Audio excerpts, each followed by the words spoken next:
lagyan natin ng konting paminta lang. Ito. Tapos hayaan lang mo natin palambutin yan yung isda para masarap-sarap nguyain. Okay, tikman natin kung lumasa na itong pritong isda. Okay, medyo malambot na. Tikman natin kung lumasa na talaga. Okay, lasa-lasa na. Pwede na ilagay yung okra.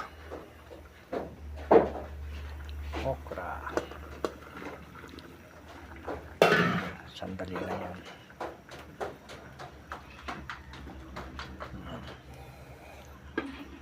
Pwede natin ilagay itong sili.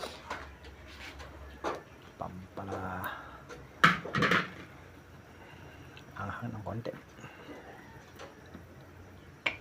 Okay, takpan muna natin. Okay, pwede nang ilagay yung kangkong. Ito, kangkong lagyan natin. Huwag na natin ilagay lahat, masyadong marami ito. Kalahati lang. Yan ang kangkong, ha? Okay.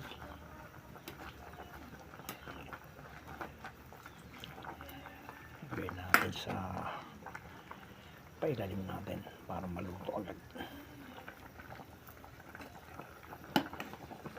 Yan. Okay.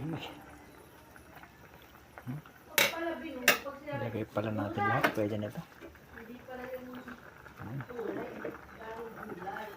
Mas madaming kangkong. Okay.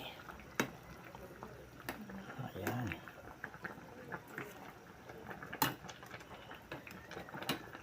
Yan, tapos itong pampalas natin bitchin. Lagyan natin ng bitchin konti.